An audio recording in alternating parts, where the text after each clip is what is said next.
pa uwi?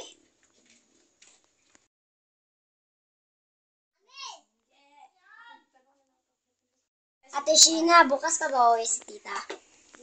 Alam mo, naman ako.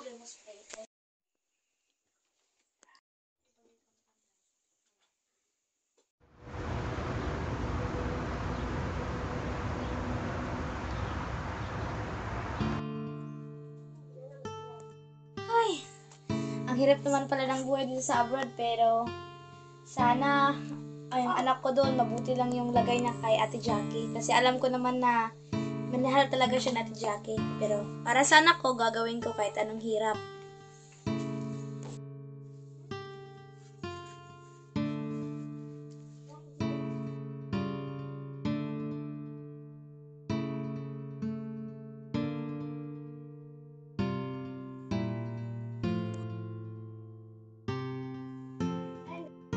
Ay, ang ganda naman ng laruan mo.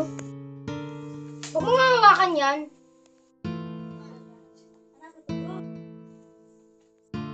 Basta gamit ko, huwag mong galawin. Kita mo yung totoong ugali ko.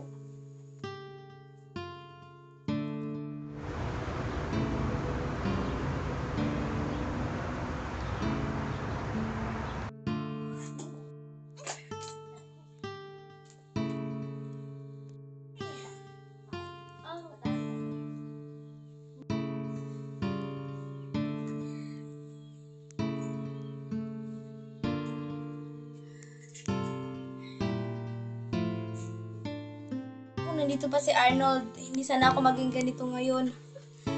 Hindi sana ganito yung naranasan ko dito sa abroad.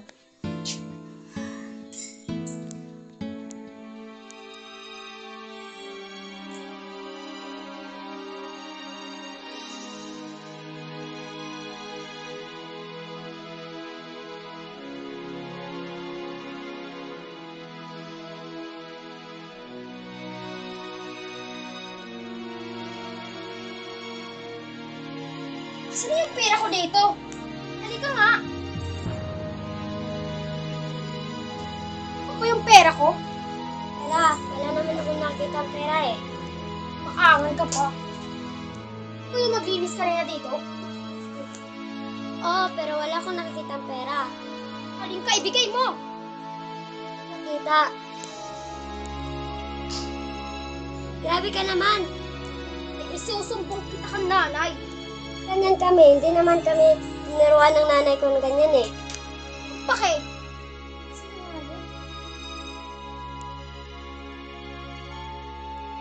Ay, dito ka. Ay. Nakabintang ka na. Okay lang.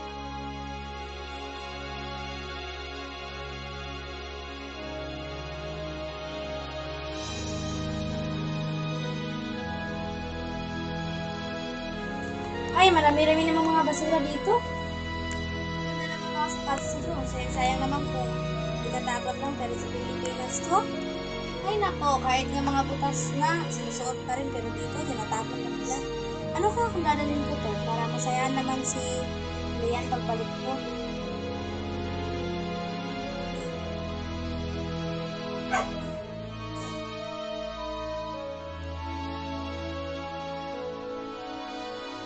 Ay, wala nang pagkain dito. Magbili ka nga ng pagkain sa palengke. Asa ng pera?